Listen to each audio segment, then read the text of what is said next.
Welcome to NTD Good Morning. Here are today's top stories.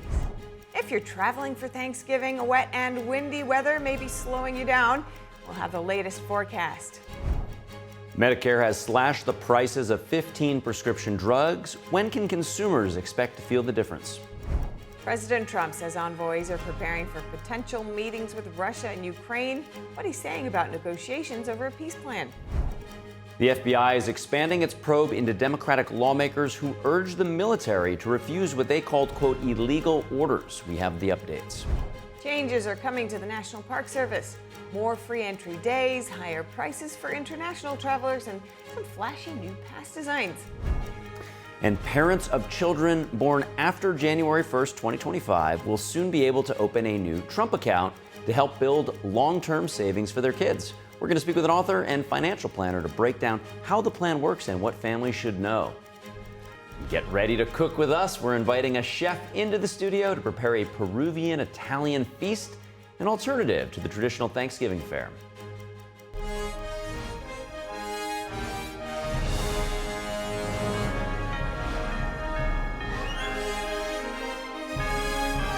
This is NTD Good Morning, live from our global headquarters in New York City. Here are Stephanie Cox and Carrie Dunst. Good morning, and thank you for joining us. Today's Wednesday, November 26th. You're watching NTD Good Morning. In today's top news, we're starting off with the weather. Travelers are preparing to head home for Thanksgiving. It could impact you. That's right. I mean, it's the biggest travel weekend of the entire year. Yeah. And travelers are facing a surge of wintry weather with snow, rain, gusty winds sweeping across large sections of the country. A strong midweek storm will advance from the East Coast to the Midwest, bringing thunderstorms, rain along I-95, and wind-driven snow near major hubs like Chicago and Detroit. On Thanksgiving Day tomorrow, forecasts say conditions will clear for the New York parade, thankfully, but there will be lake effect snow downwind of the Great Lakes, and that's going to create pockets of poor visibility. The snow intensifies Friday when lake effect bands could stack up more than a foot of accumulation in parts of the Great Lakes region. A second storm system is expected to develop over the central U.S. this weekend, threatening widespread delays from Denver to Detroit. And by Sunday, the coldest air of the season pushes into the northern plains. Meanwhile, another system will spread rain and snow from the Rockies all the way to the Mid-South. Gosh, be sure to bring your sweater if you're heading out at all. Yeah, Thanksgiving. That's right. Throw in an extra layer, maybe bring some rain gear if you're encountering that. You know, if you're traveling, you're probably a guest. You're not the host, so you're probably not bringing a turkey with you, but you may want to pack a couple of pies, especially if you're traveling in the car and not on a plane. So did a little research here, Steph. Apparently pumpkin is the #1 Thanksgiving pie. Okay. Sales surged 2,000% for Thanksgiving. Ah, there you go. But apple, pecan, sweet potato pie, especially in the South, and cherry are the other in the top 5. Cherry pie, I've not tried that. Okay, one for the list. You haven't had cherry pie? Oh my goodness. Oh my goodness. I know what we're doing right after this show. Well, the Thanksgiving travel rush is expected to be the busiest in years, as you mentioned, with millions of Americans hitting the roads and skies. That's right. Airports, highways, they're all preparing for record numbers, and travelers are being urged to plan ahead. NTD's Christina Corona brings us more. We're here at LAX, where experts predict a record-breaking Thanksgiving travel rush. According to AAA, 88 million Americans will be traveling this holiday season, with 8 million traveling by air. At LAX, officials are preparing for nearly 2.5 million passengers between November 20th and December 1st. We asked travelers how their experiences have been so far. Yeah, it was pretty crowded, right? Yeah. From what I saw, the traffic wasn't too bad when I entered in. And nationwide, the FAA says this will be the busiest Thanksgiving travel period in 15 years. Travelers told us their holiday plans. I'm going back to the Bay Area. We're just gonna go sightseeing at Hollywood. Yeah. We don't really celebrate Thanksgiving in Japan, so I'm just gonna, enjoy sightseeing, traveling here. I'm expecting to go to Dodger Stadium. Yeah. Yeah. I'd love to see Shohei Ohtani? Yeah, Shohei Ohtani. He's the greatest Japanese ever. Sunday, November 30th is projected to be the airport's busiest day, with more than 230,000 travelers passing through. Recently, Transportation Secretary Sean Duffy urged travelers to dress with some respect while flying, part of his effort to promote civility on airplanes. I would encourage people to maybe dress a little better, which encourages us to maybe behave a little better. Let's try not to wear slippers and pajamas as we come to the airport. I think that's positive. Travelers shared their thoughts on the new civility campaign. If it's just the bare minimum of closed toes and having a shirt on, I think that's fine. I don't think that they'll stop you for having just pajamas on, but I think that if you're closed toes and you're dressed appropriately, you'll be fine. I like wearing pajamas or comfortable things when getting on planes. Everyone should be comfortable coming to the airport and boarding airplanes. So far, there have been few flight delays at LAX, and travelers tell me they haven't noticed any disruptions related to the government shutdown. Officials say this Tuesday and Wednesday are expected to be the busiest days at the airport. So if you're hitting the road or to the airport, be sure to plan ahead and stay safe. Reporting from the city of Los Angeles, Christina Corona, NTD News. And thanks to Christina for that report and getting out there and getting some sound bites for us. Looks a little warmer over in LA than it does here in New York. Right? It sure does. All right, on to health news. Some prescription drugs could cost much less for millions of Americans in a few years. Medicare officials are saying newly negotiated prices for 15 high-cost prescription drugs will bring major savings when they take effect in 2027. The Medicare health plan said yesterday newly negotiated prices will result in a 36% reduction in spending, saving around $8.5 billion. And the reductions stem from annual negotiations created under the 2022 Inflation Reduction Act, which allow Medicare to bargain directly with drug makers. Some of the steepest cuts include more than $4,000 off treatments for leukemia, lung disease, and breast cancer. Medicare covers more than 67 million people aged 65 and over and those with disabilities. And on to international news, President Trump is indicating that peace efforts between Russia and Ukraine are finally gaining traction. Here's what the president said about ongoing negotiations, as well as a host of other issues closer to home as Thanksgiving approaches. President Trump says negotiations between Russia and Ukraine are advancing, with U.S. officials preparing for high-level meetings with Moscow and Kyiv. It's part of a revised proposal aimed at ending the nearly four-year war. Speaking aboard Air Force One Tuesday, Trump said the U.S. will continue high-level diplomacy, but he won't personally meet with Presidents Vladimir Putin or Volodymyr Zelensky until negotiators reach further breakthroughs. Trump confirmed that what began as a 28-point peace plan has now been refined to 22 points. Well, that was just a map. Well, that wasn't a map. That was not a plan. It was a concept. And from there, they've taken each one of the 28 points, and then you get down to 22 points. A lot of them were solved, and actually very favorably solved. Trump said Europe will play a major role in shaping the final proposal and is deeply invested in seeing the war end. A major challenge, according to Trump, is determining a border that does not cut through towns or major infrastructure. You want to have a border? You can't have a border that goes through a highway or a border that goes through the middle of a town, so that doesn't work. So it's a long, complicated process. And very sad because so many people are being killed. The president also downplayed concerns about potential Ukrainian concessions, saying Russia is already advancing in disputed areas. The way it's going, if you look, it's just moving in one direction. So eventually that's land that over the next couple of months might be gotten by Russia anyway. So do you want to fight and lose another 50, 60,000 people? Or do you want to do something now? Turning his attention homeward, Trump Tuesday said he would prefer not to extend Affordable Care Act subsidies set to expire at the end of the year, though he may have to pursue broader reforms. Somebody said, I want to extend them for 2 years. I don't want to extend them for 2 years. I'd rather not extend them at all. It may be some kind of an extension may be necessary to get something else done, because the Unaffordable Care Act has been a disaster. Trump told reporters aboard Air Force One that his preferred approach is to direct money straight to individuals rather than insurance companies. I like my plan the best. Don't give any money to the insurance companies. Give it to the people directly. Let them go out and buy their own health care plan. And we're looking at that if that can work. The president said he has been talking to Democrats about health care reforms, though he declined to say which lawmakers are involved. Trump also briefly addressed foreign relations in Asia, saying he has held recent discussions with both China and Japan, focused largely on trade. I spoke to President Xi about a lot of things, but trade and buying our farm products, and he said he agreed with me. I think we will be pleasantly surprised by the actions of President Xi. Trump said he likewise had a great relationship with Japan's new Prime Minister, Sanae Takaichi. At the annual Thanksgiving turkey pardon yesterday, President Trump used the lighthearted tradition to deliver a more serious message. He called on Americans to come together and renew their faith. I hope all Americans will have the chance to enjoy the fellowship of family and friends and renew our faith in God's providence. Trump touted a year of economic and social progress and what he described as a return to faith across the nation. We have more people praying. The churches are coming back. I don't know if you've been reading that story, but religion is coming back to America.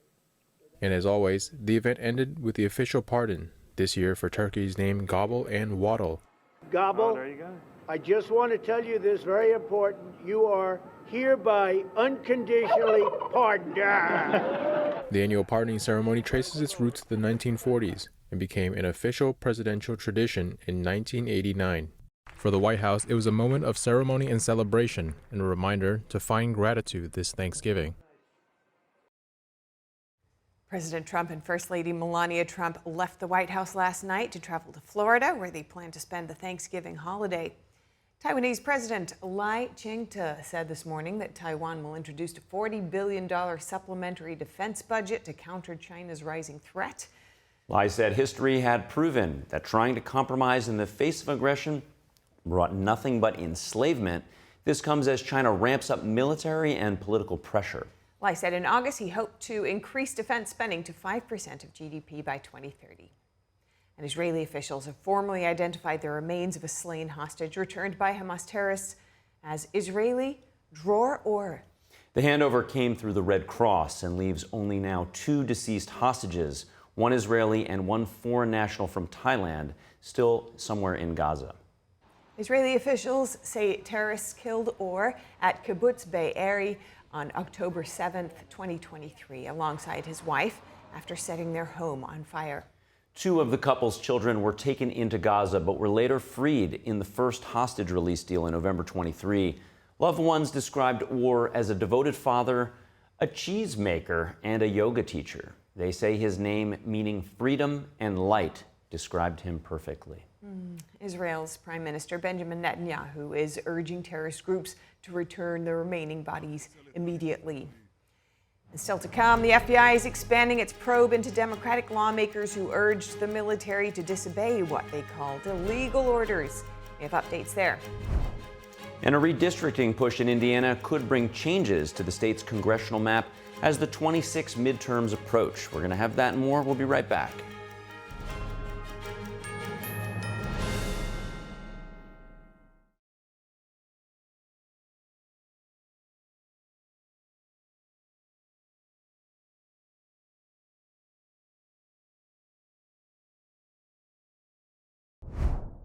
Welcome to NTD Good Morning. Here are today's top stories. If you're traveling for Thanksgiving, wet and windy weather may be slowing you down. Here we have the latest forecast. Medicare has slashed the prices of 15 prescription drugs. When can consumers expect to feel the difference? President Trump says envoys are preparing for potential meetings with Russia and Ukraine. What he's saying about negotiations over a peace plan. The FBI is expanding its probe into Democratic lawmakers who urged the military to refuse what they called, quote, illegal orders. We have updates. Changes are coming to the National Park Service. More free entry days, higher prices for international travelers, and some flashy new pass designs. From our global headquarters in New York City, here are Stephanie Cox and Carrie Dunst. Good morning. Thanks for joining us. Today's Wednesday, November 26th. You're watching NTD Good Morning. In today's top news, we're starting off with the weather as travelers prepare to head home for Thanksgiving. That's right. They're facing a surge of wintry weather, snow, rain, gusty winds sweeping across large sections of the country. A strong midweek storm will advance from the east coast to the Midwest, bringing thunderstorms, rain along I-95, and wind-driven snow near major hubs like Chicago and Detroit. And on Thanksgiving Day tomorrow, forecasts say conditions will clear for the New York parade here in New York City, thankfully. But lake effect snow downwind of the Great Lakes will create pockets of very poor visibility, dangerous driving conditions. The snow intensifies Friday when lake effect bands could stack up more than a foot of accumulation in parts of the Great Lakes region. A second storm system is expected to develop over the central U.S. this weekend, threatening widespread delays from Denver to Detroit. And by Sunday, the coldest air of the season will push into the northern plains. Meanwhile, another system will spread rain and snow from the Rockies into the mid-south. Good wintry mix coming, but home awaits, so it's worth it. Just take it slow and steady, right? Yeah, it'll be lovely with the snow at least. Yeah, that's right. It'll look good once you get there, right? Yeah. Well, the Thanksgiving travel rush is expected to be the busiest in years, with millions of Americans hitting the roads and skies. Yeah, airports, highways, they're all preparing for record numbers, and travelers, they're being urged to plan ahead. NTD's Christina Corona has more. We're here at LAX, where experts predict a record-breaking Thanksgiving travel rush. According to AAA, 88 million Americans will be traveling this holiday season, with 8 million traveling by air. At LAX, officials are preparing for nearly 2.5 million passengers between November 20th and December 1st. We asked travelers how their experiences have been so far. Yeah, it was pretty crowded, right? Yeah. From what I saw, the traffic wasn't too bad when I entered in. And nationwide, the FAA says this will be the busiest Thanksgiving travel period in 15 years. Travelers told us their holiday plans. I'm going back to the Bay Area. We're just gonna go sightseeing at Hollywood. Yeah. We don't really celebrate Thanksgiving here in Japan, so I'm just gonna,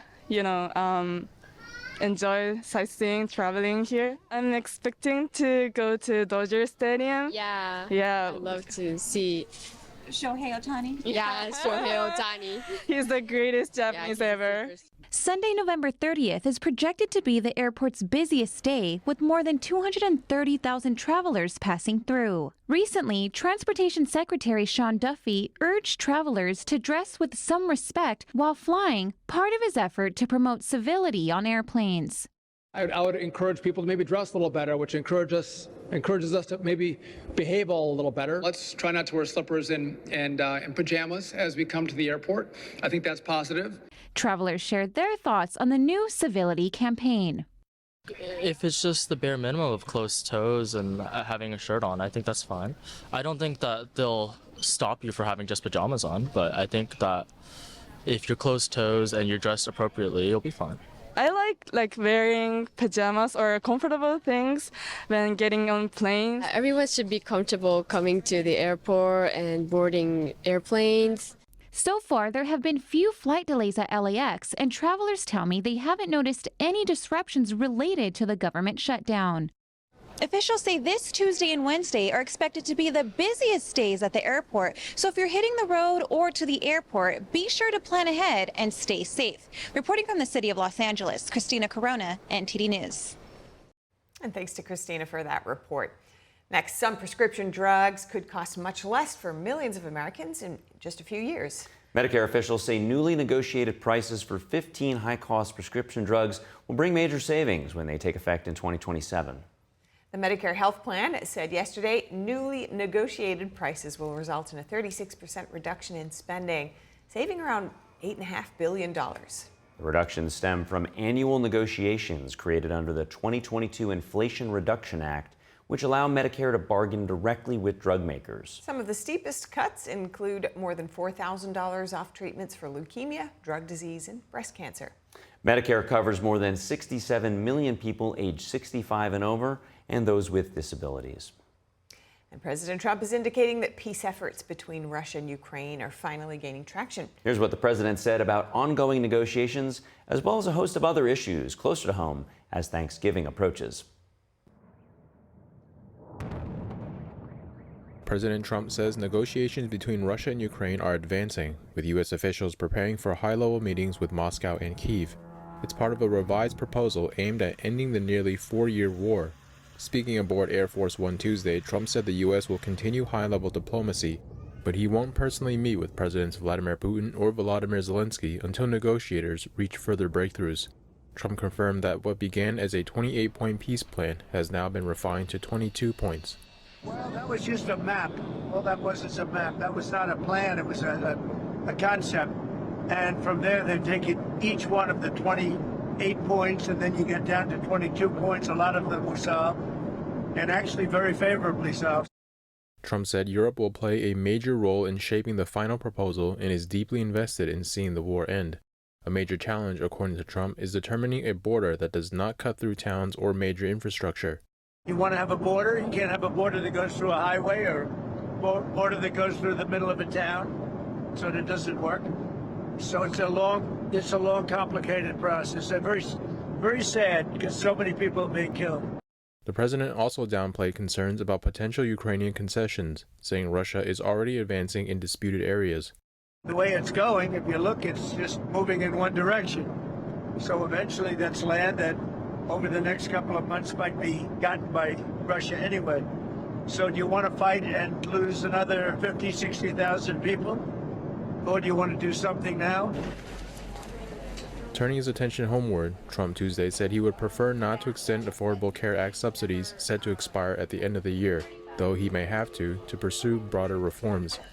Somebody said, I want to extend them for 2 years. I don't want to extend them for 2 years. I'd rather not extend them at all. And maybe some kind of an extension may be necessary to get something else done, because the Unaffordable Care Act has been a disaster. Trump told reporters aboard Air Force One that his preferred approach is to direct money straight to individuals rather than insurance companies. I like my plan the best. Don't give any money to the insurance companies. Give it to the people directly. Let them go out and buy their own health care plan. And we're looking at that if that can work. The president said he has been talking to Democrats about health care reforms, though he declined to say which lawmakers are involved. Trump also briefly addressed foreign relations in Asia, saying he has held recent discussions with both China and Japan, focused largely on trade. I spoke to President Xi about a lot of things, but trade and buying our farm products, and he said he agreed with me. I think we will be pleasantly surprised by the actions of President Xi. Trump said he likewise had a great relationship with Japan's new Prime Minister, Sanae Takaichi. At the annual Thanksgiving turkey pardon yesterday, President Trump used the lighthearted tradition to deliver a more serious message. He called on Americans to come together and renew their faith. I hope all Americans will have the chance to enjoy the fellowship of family and friends and renew our faith in God's providence. Trump touted a year of economic and social progress and what he described as a return to faith across the nation. We have more people praying. The churches are coming back. I don't know if you've been reading that story, but religion is coming back to America. And as always, the event ended with the official pardon, this year for turkeys named Gobble and Waddle. Gobble, oh, there you go. I just want to tell you this, very important. You are hereby unconditionally pardoned. The annual pardoning ceremony traces its roots to the 1940s and became an official presidential tradition in 1989. For the White House, it was a moment of ceremony and celebration and a reminder to find gratitude this Thanksgiving. President Trump and First Lady Melania Trump left the White House last night to travel to Florida, where they plan to spend Thanksgiving holiday. And tensions between the U.S. and the Venezuela regime of Nicolas Madura are expanding. Our Washington correspondent Luis Eduardo Martinez breaks down the links between the Maduro regime and major U.S. adversaries. According to Nicolas Maduro, an indicted narco-terrorist, Xi Jinping and Vladimir Putin, the leaders of China and Russia, sent him letters expressing their solidarity and support amid rising tensions with the United States. It is impressive how a movement of solidarity is rising everywhere in support of the victorious effort of the indestructible people of Venezuela in the face of these threats, psychological, political, diplomatic wars, whatever they do. However they do it, wherever they do it, they will not be able to defeat Venezuela. We are invincible. The U.S. government has designated the Cartel of the Suns, the cartel that Nicolas Maduro is accused of leading, as a foreign terrorist organization. Venezuela is run by a narco-terrorist ring that traffics drugs, weapons, human traffics as well into the United States. Top Venezuelan officials have been using the Venezuelan military and its installations to traffic drugs. The survival of the regime is the only thing keeping them from facing justice. Hoy Marco Rubio, ustedes saben, sacó otro refrito. Today, Marco Rubio, pulled out another rehash about the cartel of the Suns, that now it's a terrorist organization. Ridiculous. They're ridiculous. They repeat and repeat the story about drug trafficking, the drug trafficking story. The regime is accused of killing over 8,000 civilians for resisting their authority. And unofficial results show that over 80% of Venezuelans voted against Maduro in last year's presidential elections. So we know, we have information that maybe the top echelon of the military forces in Venezuela may be with Maduro, and they're going to flee with him. But the middle and lower ranks are with the opposition. The Venezuelan regime has been economically propped up by China and Russia and has close ties with Iran and its proxy terrorist organizations Hamas and Hezbollah. Venezuela has been the launching pad, the hub for our enemies. The Iranian, Hezbollah, Hamas, the Cubans, the Nicaraguans, people that hate the United States, and the only thing they want to do is do harm to us and to our young Americans. It's important to note that the Venezuelan regime also provides oil at discounted prices to Nicaragua and Cuba, the only other two dictatorships in the region, and allowing for them to survive. Reporting from Washington, D.C., Luis Eduardo Martinez, NTD News. Thanks to Luis for that report. And up ahead, the FBI is expanding its probe into Democratic lawmakers who urged the military to disobey what they called illegal orders. We've got updates there. And a man is charged for allegedly making threats of violence toward ICE agents and their families while in front of the ICE facility in Portland. We'll bring you that story and more. We'll be right back.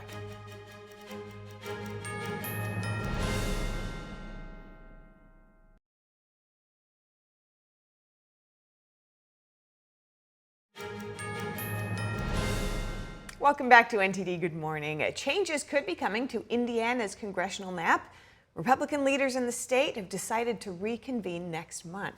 Lawmakers will consider President Trump's call for redistricting ahead of the 26 midterm elections. House Speaker Todd Huston says lawmakers will return to the State House on December 1st to consider redrawing the state's congressional map and other issues. The Senate set to follow on December 8th to make a final decision on any proposal that the House passes. The move marks a reversal for Senate President Pro Tem Roderick Bray. He previously said there wasn't enough support to pass a new map. Trump has been pushing Republican-led states to adopt more GOP-friendly districts. He's urged Indiana senators to find the votes. Indiana Republicans currently hold 7 of the state's 9 U.S. House seats. And as a chance at peace between Russia and Ukraine seems closer than ever, President Trump says he's directed Special Envoy Steve Witkoff and potentially Jared Kushner also to travel to Russia next week to meet directly with Russian President Vladimir Putin. Zelensky has also said he may visit Washington next week. So joining us to discuss is Kenneth Abramowitz. He's a threat analyst as well as the author of The Multi-Front War, Defending America from Political Islam, China, Russia, Pandemics, and Racial Strife. Thank you so much for joining us this morning. What are your observations on where we are at this moment and what the biggest sticking points remain to getting a peace deal in place? Well, there's a lot of confusion within the administration, and then there's confusion in Russia and confusion in Ukraine. So you have 3 confused parties. Number one, within the administration, there's 2 ideologies and personnel that go with it. I call America First and America Alone. Americans voted for America First. They did not vote for America Alone. But anyways, those 2 elements are within the administration.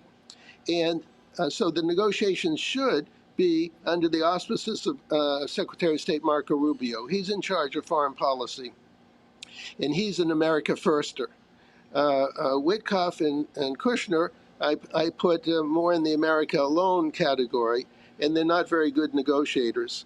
And but all negotiations should be centralized by the State Department under Marco Rubio. So Marco Rubio should not Witkoff and Kushner. So what happens is you get confusion that Russia wants certain things that are not negotiable, and Ukraine wants certain things that are not negotiable. Someone has to reconcile those positions, and you need someone who's America first, who's very strong on American national security. You can't have appeasers.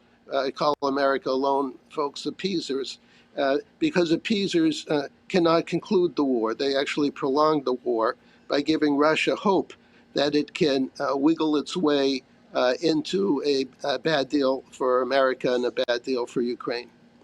So we need more adult supervision to make it simple. I mean, it would seem like to somebody who's a casual observer, which you obviously are getting underneath into the weeds and under the hood, Witkoff and Kushner are coming off success in the Middle East. You're suggesting that maybe there's a tendency toward appeasement. In this particular conflict, there might be two schools of thought. You're describing them as America first or America alone. Some might say a pragmatic view is that Ukraine must accept making some difficult land concessions, while the more idealistic view would say it's not appropriate to give incentives to Russia for their aggression. So how do you thread that needle, particularly with this conflict? Yes, and that's right. That's why it's such a big mess. Russia's the aggressor. Russia's wrong. Ukraine is the defender. Ukraine is right. So in a perfect world, we would be 100% defending Ukraine and pressuring Russia to accept something down their throat. But I think you know this, we don't live in a perfect world. So therefore, we try to accommodate some of the desires of Russia in order to create a deal. And that's why you need some pragmatism. As much as we want to shove something down Russia's throat, they're just too big and strong and powerful for us to do that. And that's why we have this nature of this compromise. I just think we need to be coordinated under one leadership team. Secretary of State Rubio is the in charge of foreign policy. He should be appointing the negotiators, and they should report to him, and then that should come to the president. So I'm just trying to respect the chain of command rather than have President Trump designate two negotiators and bypass Secretary of State Rubio. That's how you get the confusion of the last week. And just real quickly, Kenneth, as we finish up, we have about 30 seconds left. I just want to see where you view China's role in all of this. China's fingerprint. China's the number one source of evil, rivaling Iran, and their fingerprints are all over the place. So China is encouraging Russia to keep fighting. So to have America tied down in Ukraine and weapons in Ukraine, so we have less weapons available in the Indo-Pacific region so that China can create more mischief there. So China's fingerprints are all over the place. Indeed, and as we've seen starts and stops, hopefully this time we see an actual breakthrough.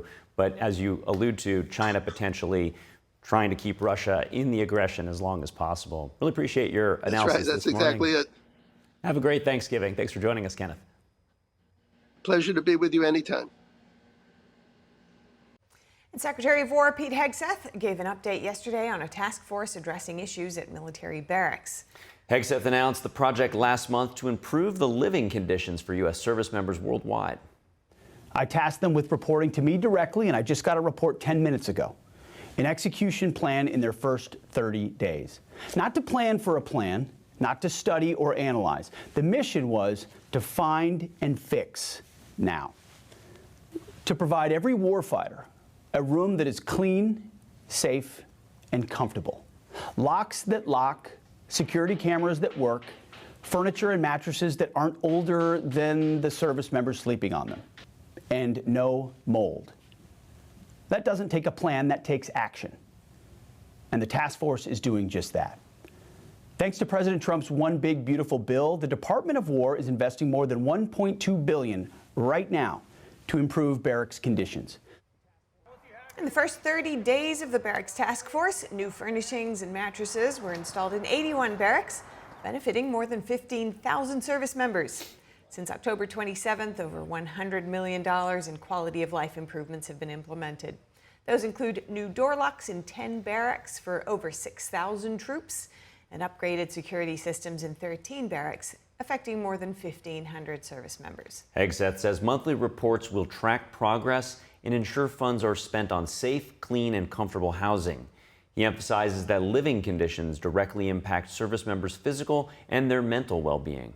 The move follows reports of mold, electrical hazards, failing HVAC systems, and other issues at multiple bases, which even forced temporary relocations.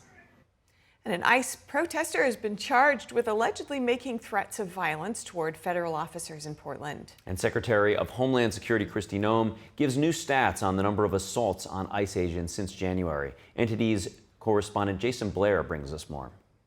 A man who was frequently seen protesting outside of the ICE facility in Portland, Oregon, is accused of making threats toward federal agents, both in person and online. FBI Director Kash Patel states the FBI arrested a violent protester out of Portland who allegedly threatened to murder officers and assault their families. According to a federal affidavit, the suspect, John Cupp, has also posted TikTok videos calling for the eradication of Jewish people and denying the Holocaust. He first appeared in court on Monday. Department of Homeland Security Secretary Kristi Noem says that there has been 238 assaults on ICE agents between January 21st and November 21st. She says that's an increase of 1,153% from the same time last year. Noem posts on X, over the past 10 months, Democrat politicians have compared ICE to Nazis, to the Gestapo, and slave patrols. President Trump and I will always stand with the men and women of ICE who risk their lives every day to arrest the worst of the worst. Acting ICE Director Todd Lyons says along with immigration enforcement, ICE also does a lot of counterterrorism work. While on the Ruthless podcast, he expressed one of his biggest concerns from the record amount of illegal border crossings that happened in fiscal year 2023. That's the key thing. That's my biggest fear too, is out of all these, especially these military-age males we let in, who do we really let in? Yeah. Lyons also says the DHS has a lot of people in immigration detention centers because the Trump administration made it a priority to end, quote, catch and release. Well, we're not going to just arrest someone to give you a chance to go out and do something again once we finally figure out, hey, you're a known suspected terrorist. We're keeping everybody in custody now. Jason Blair, NTD News. Thank you, Jason. The Trump administration has filed an appeal seeking to overturn a federal district judge's order that requires the National Guard to be withdrawn from Washington, D.C. President Trump has argued the troops are needed to address crime and violence in the city and to support federal immigration enforcement. Judge Gia Cobb ruled the deployment exceeded presidential authority, violates the Constitution, and interferes with local control over law enforcement. Her decision is on hold for 20 days, giving the federal government time to pursue its appeal before the case should move forward. And after 20 hours stranded at sea, 4 Florida boaters are now safe. They were rescued yesterday after their boat capsized on Monday. The group set sail for a fishing trip in a 25-foot catamaran called Money Well Wasted. When they failed to return, relatives contacted the Clearwater Police. The group spent the night clinging to the capsized boat before rescuers found them. One of the boaters, a 90-year-old man. Another celebrating his 70th birthday. He described clinging to the side of the boat all night and standing on top of it to catch the attention of the Coast Guard plane. He said it was a good birthday now that he's back on land, and we wish them all well. Next, a group of mostly Democrat-led states has filed a complaint against the Department of Housing and Urban Development. This comes as HUD is overhauling its grant programs that combat homelessness. NTD's David Lamb reports. 20 U.S. states and the District of Columbia are suing the Trump administration over restrictions on funding for housing grants. They say the Department of Housing and Urban Development's restrictions on more than $3 billion in grant funds are unlawfully targeting the LGBTQ community. The complaint says the new restrictions require providers to recognize only 2 genders, mandate that residents accept services like job training or substance abuse treatment as a precondition to obtain housing, and punish providers in localities that do not enforce strict anti-homeless laws. The Trump administration has criticized the Housing First approach, which focuses on putting people in permanent housing without sobriety or work requirements. In a post on Tuesday, HUD Secretary Scott Turner indicated the administration's new changes are actually putting an additional $300 million into record funding and reallocating more funds to support services. The lawsuit is led by Washington State, New York, and Rhode Island. Attorneys general from other states and several governors also joined the coalition. The lawsuit seeks to block the HUD from placing new conditions on the grants and claims more than 170,000 people could lose their housing. HUD says it's overhauling the grants program to focus on transitional housing initiatives. David Lamb, NTD News. And there's a newcomer running for the House seat soon to be left open by Congresswoman Elissa Slotkin, who is running for New York governor. Sticker Mule CEO Anthony Constantino made headlines during the last presidential election when he erected a massive illuminated "Vote for Trump" sign atop his Amsterdam, New York factory. Now at the same site and in front of a wall of Thanksgiving turkeys, he's launched his congressional campaign, and NTD's Chris Bobb was there. Have a look. I'm in Amsterdam, New York, where Anthony Constantino, the CEO of Sticker Mule, just announced that he is running to succeed Elissa Slotkin in New York's 21st district. I am here to ask for your support, your family's support, and the support of, well, pretty much everyone else you know, as I've officially decided to run for Congress.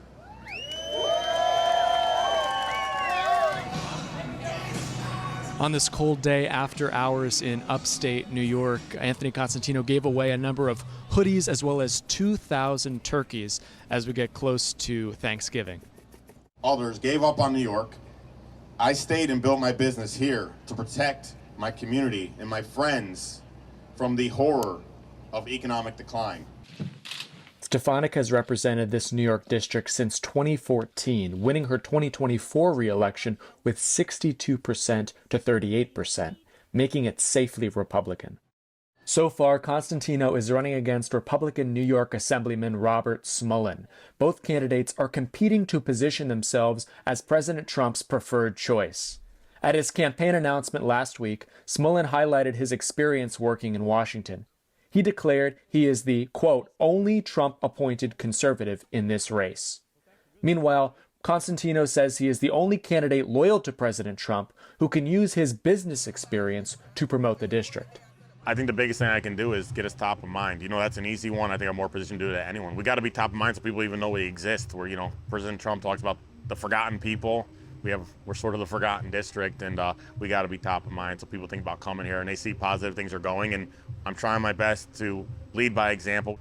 President Trump can't fix the country on his own. I can't fix NY21 on my own, but I think I'm more equipped than anyone to inspire other people to get involved and help, and that's the ultimate way to do things. The most exciting thing we can do to send shockwaves through the country is to turn New York red and show people that we're going to go in a different direction, that we're going to work on cutting costs, cutting taxes, cutting regulations, which is going to make people want to come back here and going to make us exciting again.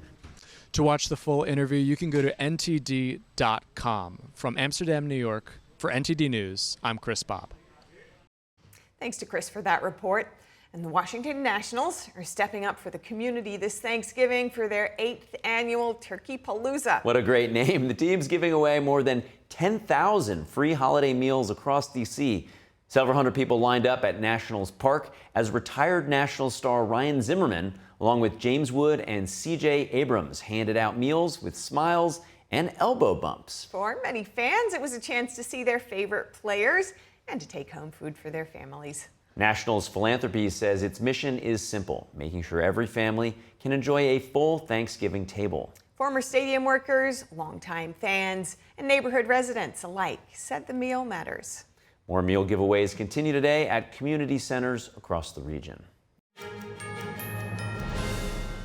Welcome back to NTD Good Morning. I'm Carrie Dunst. If you're just joining us now, here are some of today's top headlines. Millions of Americans prepare for the rush to head home this Thanksgiving holiday, with the FAA saying this would be the busiest Thanksgiving travel period in 15 years. On top of the crowded airports and busy highways, travelers will also be facing a surge of wintry weather. A strong midweek storm will advance from the East Coast to the Midwest, bringing thunderstorms and rain along I-95 on the East Coast and wind-driven snow near major hubs like Chicago and Detroit in the Midwest. And Medicare is slashing the prices of 15 prescription drugs. Officials say new negotiated prices take effect in 2027, resulting in a 36% reduction in spending, saving about $8.5 billion on the costs. The steepest reductions trim more than $4,000 from treatments for leukemia, lung disease, and breast cancer. And President Trump says peace talks involving Russia and Ukraine are making progress, with U.S. officials preparing for high-level meetings with both sides. Trump says the revised roadmap is now a 22-point plan, down from 28, with greater European involvement. He also suggested some territorial concessions might be inevitable. And the FBI is probing 6 Democrat lawmakers, including Senator Mark Kelly, who posted a controversial video last week where they told the military to refuse to follow what they referred to as, quote, illegal orders. Those involved haven't specified orders that they are urging the military to ignore, but Senator Elissa Slotkin says her main issue is with the National Guard deployment, and Representative Jason Crow has filed legislation challenging Trump's authority to carry out these strikes on alleged drug boats in the Caribbean. Those are this morning's top headlines. With that, Steph, over to you. Thank you, Carrie. Changes are on the way to a national park near you. The Department of the Interior says foreign visitors will soon pay significantly more, while the number of free entry days will also increase. NTD's Daniel Monahan breaks down what to expect. Beginning January 1st, 2026, the price gap between residents and non-residents will widen.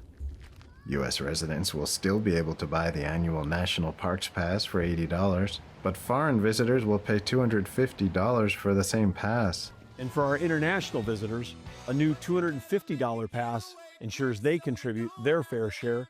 For foreigners without the annual pass, entry to 11 of the country's most visited parks, such as Acadia, the Grand Canyon, and Rocky Mountain National Parks, will include a new $100 fee on top of the standard entrance cost, which can run up to $35 per vehicle or $20 per person. The pass will now cover 2 motorcycles instead of 1 for those who prefer to ride beneath the open sky. The Trump administration says the new pricing structure supports its America First agenda. This year, we're making it easier and more affordable for every American to experience the beauty and freedom of our public lands. In another change, the Interior Department is also adding new resident-only patriotic fee-free days in 2026, bringing the total number of free admission days at national parks to 10. New 2026 dates include President's Day, Memorial Day, Flag Day, the Park Service's 110th birthday on August 25th, Constitution Day, and Theodore Roosevelt's birthday. As Theodore Roosevelt once said, there can be no greater issue than that of conservation in this country. Theodore Roosevelt placed over 230 million acres under federal protection, more than any other president. And for America's 250th anniversary, admission will be free over Independence Day weekend, July 3rd through the 5th. These fee-free days apply only to U.S. citizens. Non-residents will still pay regular entrance fees. And new digital park passes are coming. Starting January 1st, visitors will be able to buy and store their national park passes virtually on recreation.gov and link them to any physical pass they already have. New commemorative designs for the nation's 250th anniversary are also being introduced. The annual pass features Presidents George Washington and Donald Trump. President Theodore Roosevelt appears on the Volunteer Pass. Trump saluting service members is featured on the Military Pass, and Independence Hall is on the Senior Pass. National parks continue to see record attendance with nearly 332 million visits in 2024. About 14.5 million were international tourists. Daniel Monahan, NTD News. Thanks to Daniel for that report. That's it. And the Saks Fifth Avenue Holiday Light Show returned this year after taking last year off. Adding to the many holiday shows in New York City that entertain locals and visitors. NTD's Sean Marshall has more. Saks Fifth Avenue Holiday Light Show makes its return for the 2025 winter season. Crowds came out to watch the display of lights, sounds, dancing, and a grand fireworks display right in Midtown Manhattan. People watched focused in awe of the colorful light display covering the Saks Fifth Avenue store. It's excellent. They finally brought it back. They didn't do it last year. And now they finally brought it back. Different soundtrack, different theme, all diamonds and all that. So you've been to them in the past. What did you think of this compared to the older ones? Yep, it's tough to say. They change it up every year. Every year it's excellent the way they do it. New York City is full of tourists just walking around and luckily find organized holiday events happening. And some know right where to look for all the best shows. All the way from the UK to watch that Spennymoor, County Durham. It's really nice. It's nice and bright. It reminds me of, holiday decor. So I'm excited to see it. I haven't been here in a long time. Cold night didn't stop the public from viewing a popular holiday show favorite, one that many will return to watch again next year. Sean Marshall, NTD News. And up ahead, new parents can open a new Trump account to jumpstart their child's long-term savings. After the break, financial expert joins us to explain what the new plan offers and whether it's right for your family. We'll be right back after this short break.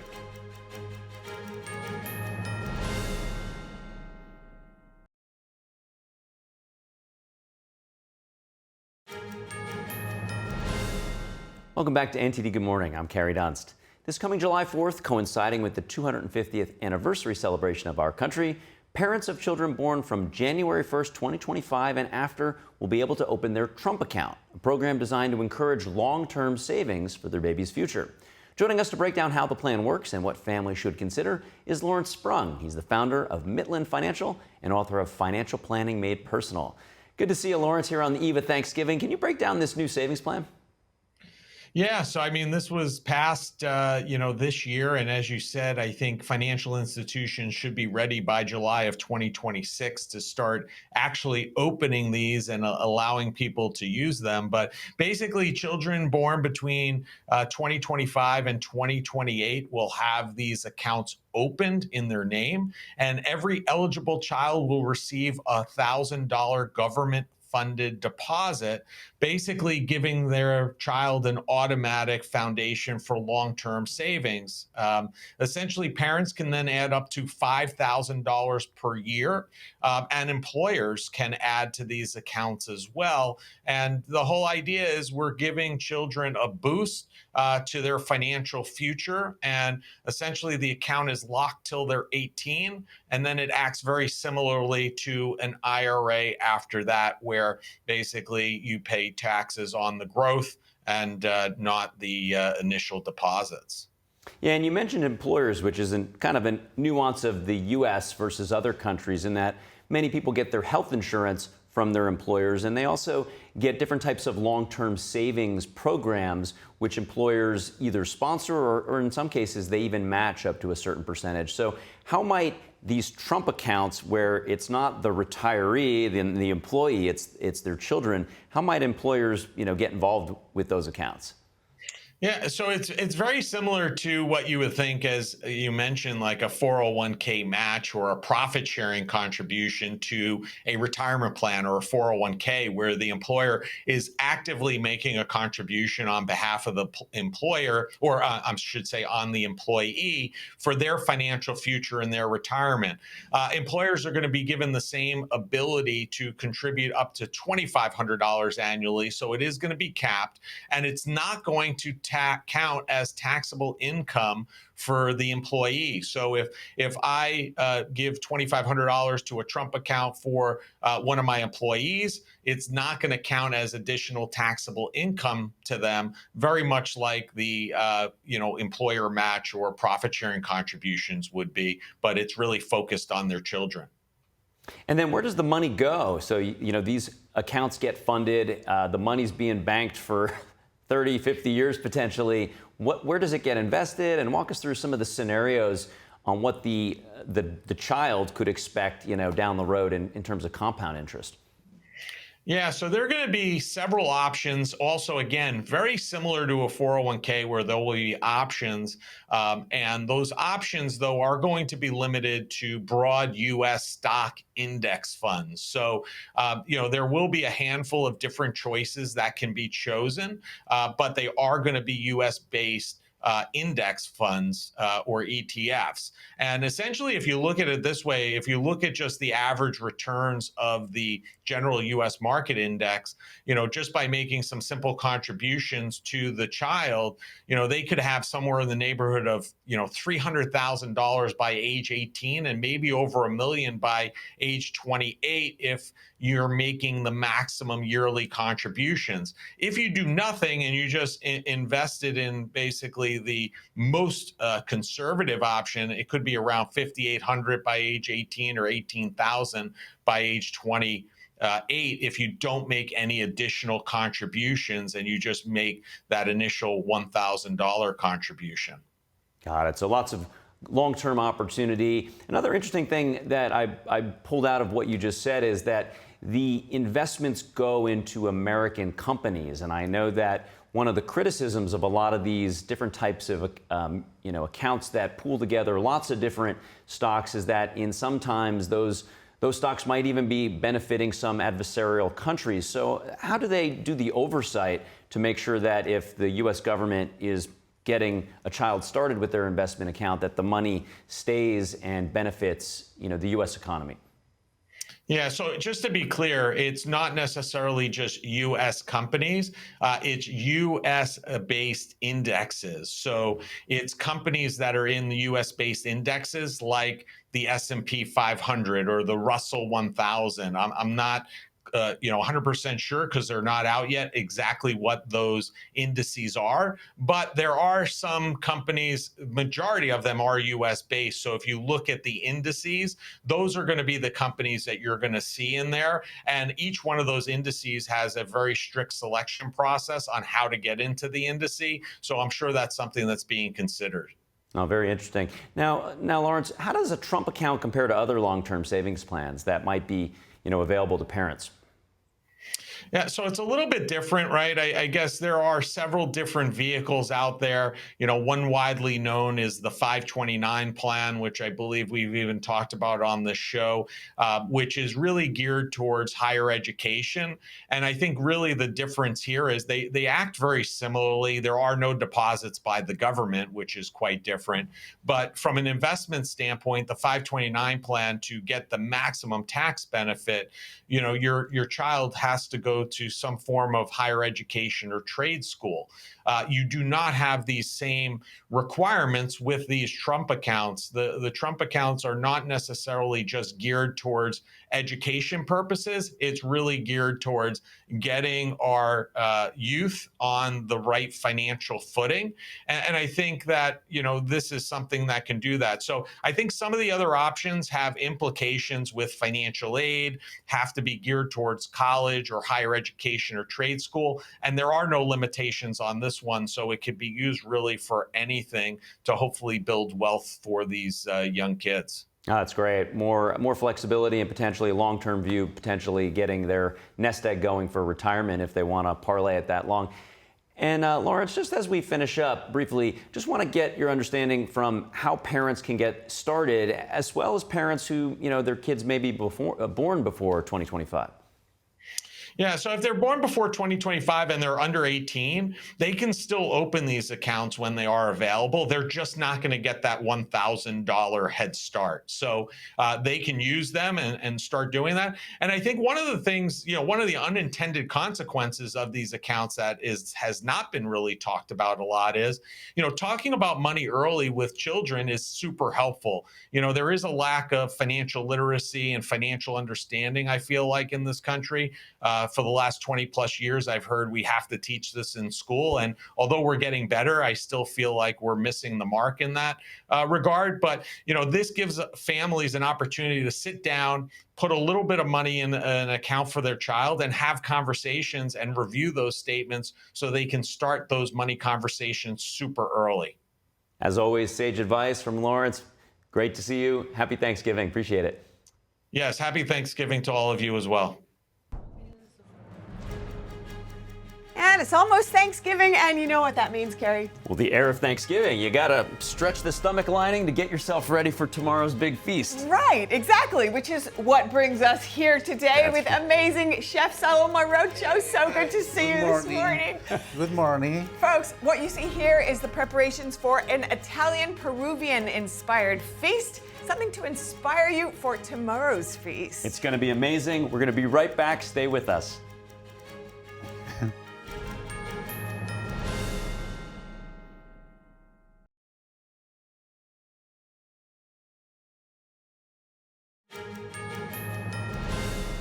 Welcome back to NTD Good Morning, and this morning we have some beautiful recipes to inspire your Thanksgiving tomorrow. Yeah, we're right here, and we have Chef Saloma Rocho. He's going to share these beautiful Peruvian-Italian fusion recipes with us. Thanks so much for coming in the studio, Chef. It looks beautiful. So good to have you here with us, and what a beautiful spread. Something that really caught my eye from amongst all of these traditional recipes is this one here on the end. Ceviche. That's the ceviche. That's the flag from Peru. That's ceviche mixto, or can be only fish. But in this way, we did it ceviche with tres ajís, 3 Peruvian yellow peppers. So, which goes with the lime, dry corn, goes in fresh corn and sweet potatoes. And you see the garnishes onions on top and ají limon on top. And some golden corn Yeah, here. it's I'd love to beautiful. try it, if possible. Is that all right, Chef? Yes, all right. All right, here we go. All is yours. Thank you. Thank you. Oh, the citrus really cuts right through there. If you take it with the sweet potatoes, it's something like a citrus and sweet. Yeah. She's delicious. And just the right amount of spicy really makes it kind of bright on top. Right. Lovely. Yeah, you were telling us about the peppers in Peruvian cooking, right? Right. Right. But it's delicious. Really, Wonderful. really delicious. I could sit here and Fresh just work on this dish. I know, right? But I want to get into some cooking. That's it. So we're going to start off with some risotto, right, Chef? Yes, please. All right. All is I'm going to yours. do it, right? Yes, Here we go. please. I'm cooking. Here we are. Okay. What do you want me to start with? Extra virgin olive oil. All right, we start with the olive oil and just a coating on the bottom. Yeah, that's enough. Oh, sorry, a little heavy-handed with that. Now you can add the onions. Onions, and all right. then put the butter. All right. Just one. That's it. Just one, all right. Right. Now you can stir. Okay. Okay. Now you can put the rice. All right, here comes the rice, the risotto Yeah. rice. And you can get that in the supermarket? Yeah, you can find it. All right. Yeah. Okay. Okay, now you can go. Please, the white wine. All right, white wine. That one. Yes. That one is the white wine. Yeah. Oh, yeah. Now we're making noise. I like that. Okay.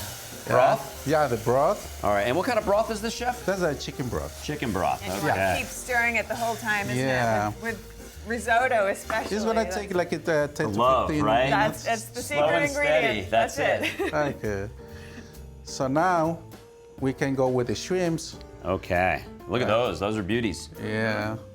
Nice and fresh. Okay. Now you can add the salt and pepper. Okay. How much salt do we want, Chef? Just one. Just one. Okay. Yeah.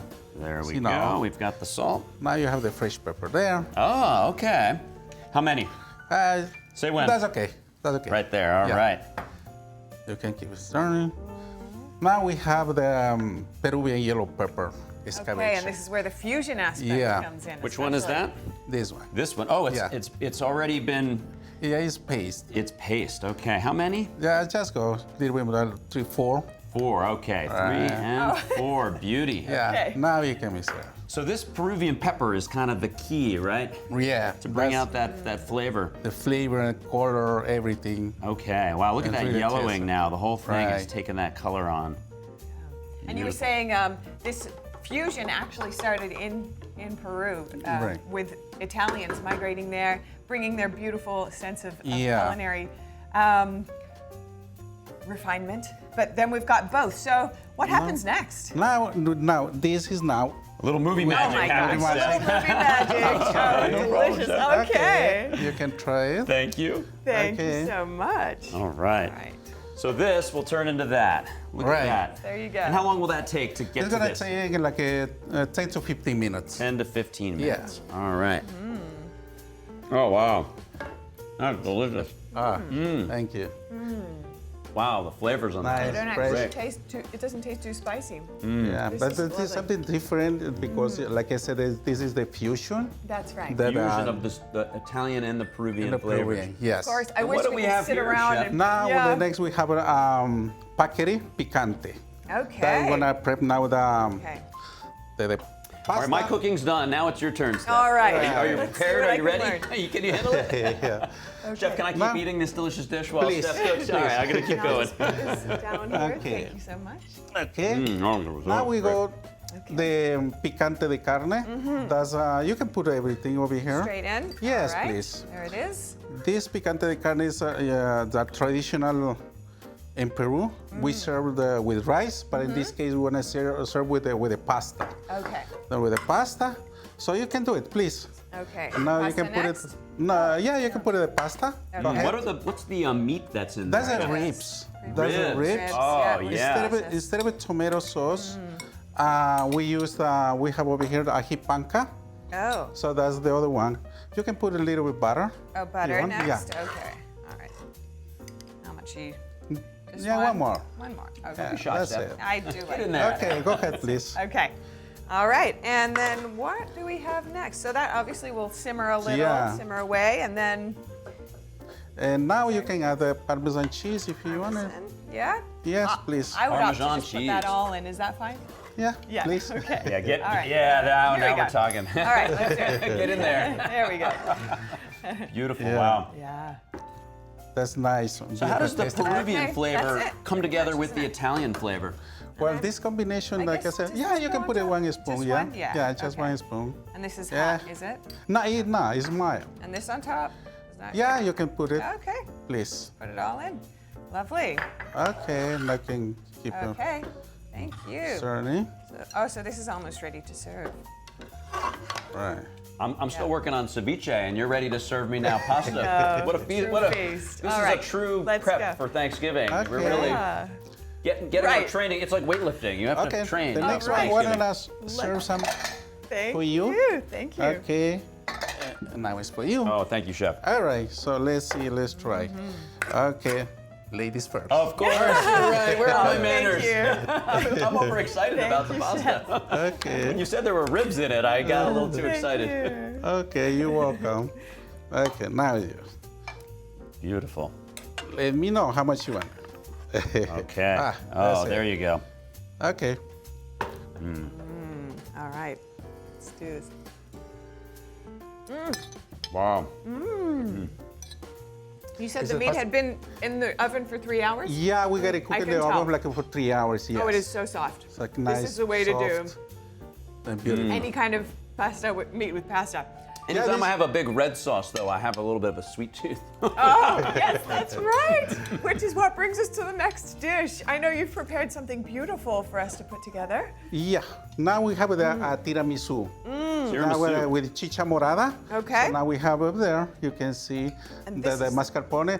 That one is a reduction from chicha morada. Oh, this is okay. Yeah, and then so we this mix. is- Yeah. So tell us Go about ahead. the chicha morada while we put this together. Yeah. First you can put the mascarpone on the Okay, bottom. that's the base here. Yeah. And that All has right. some of this. What is the in chicha morada? There's a chicha morada. That's a kind of drink. Usually, this is a traditional drink in Peru. Yeah, you can. Okay. This just gets It's soaked? enough. Yeah. That's enough. So just Okay. dunk them right Sugar in syrup. like donuts and coffee, And I'm just gonna layer right in the this on. syrup. Instead of coffee, we using the limoncello. Limoncello, okay. Oh, this is lovely. limoncello, beautiful. Okay. So Now just you can fill put the cup another up. cookie. Another cookie. Yes, soak it in the please. syrup. All right. Yeah. Lovely. Oh, this is And fun to do as another well. Dollop. All right. This is the way it's done. And then a little bit on Right. top. I see. How am I doing here, chef? Oh, I'm sorry? How am I doing? That's how you do it. Okay, you're doing fine. Yeah. First time you're doing this. You're doing fine. Thank you. Very nice. Okay. You can put one more. And one more on top. top. Yeah. All right. Let's compare. Mm. I wanna- All right. Let's do it. Yeah. Hey, cheers. Cheers. Salud. Salud. All right. Oh, wow. That's delicious. Yeah. wow. Something That is- different. A little dessert for breakfast is fantastic. Oh, I know. Such an unexpected flavor. Yeah. That's beautiful, amazing. Yeah, and it's corn. Nice. It is. Really amazing. This from purple corn. Gosh. We boil like for 3 hours too with pineapple and cinnamon. Oh yes. And that's what I do. Pineapple and some vanilla, you said. It's hard to believe that this is corn-based, right? Yeah, this is Purple corn-based. corn. Yeah. Fantastic. Yeah. Now I'm And that's feeling a that little Peruvian thirsty. flavor, right? Oh. Yeah, I am a little Now thirsty. I have now. Are you parched, Steph? Just a little. This is another one. There's a traditional drink from Peru. Has to be in every family table. This is a chicha morada. Okay. It's the same thing where I talk about the reduction. Right. So please. Ladies first, of course. Yes. Thank you. All right. Okay. I'm learning. I'm a slow learner, chef, but I'm picking up on your traditional manners. Thank you. Okay. And let us both have a glass you. together. There we go. So what goes into this beverage? This goes purple corn, cinnamon, pineapple. Like I said, we boil up for 3 hours. 3 hours of boiling, kind of like making a brew, like a tea or something, right? Right. Oh, it's beautiful. Okay, salud. Salud, Steph. Salud, chef. Thank you. Salud. Thanks so much. Wow. Amazing. Oh, that's This fantastic. flavor. Very, Very very festive. nuanced flavor. Very different from anything I've had before. Wow. And this is a traditional Peruvian drink that families enjoy. Has to be on the table. Every family they have it on the table. Could be for breakfast, for lunch, dinner, anytime you can drink. Yeah. Chef, this has been fantastic. Where can our viewers find more about you and your restaurant? Well, we are located in Queens, Woodside, Queens. So this is we are already for 18 years, Yeah. and we serve like the Peruvian and a fusion with Italians. So we are there, like I said, for 18 years, and a nice and beautiful coast place. And then we work over there with a family, with my daughters and my son. It's a nice and beautiful place. Beautiful. Do you have a message for your family you want to throw out Well, there? I want to say to my family, all my family, especially to my kids, because they're my support, and also to Renee, listen, love you, and I see you soon. Well, it is all Thank you. about family here on It is. Thanksgiving. Yeah, Appreciate cheers. your time today and showing Salud. us. Yes, Salud. salud. And happy Thanksgiving to all of you. And welcome everybody to the Bistro Punta Sal. That's right. Thank you and so if much. you'd like to check out some of the recipes you saw today, just scan or go find it through the QR code on the screen right now. And you're going to want to make some of these at home as a side dish for your turkey for Thanksgiving. Thanks for joining us. I'm Carrie Duntz. I'm Stephanie Cox. See you soon. The flavors on this are so unusual.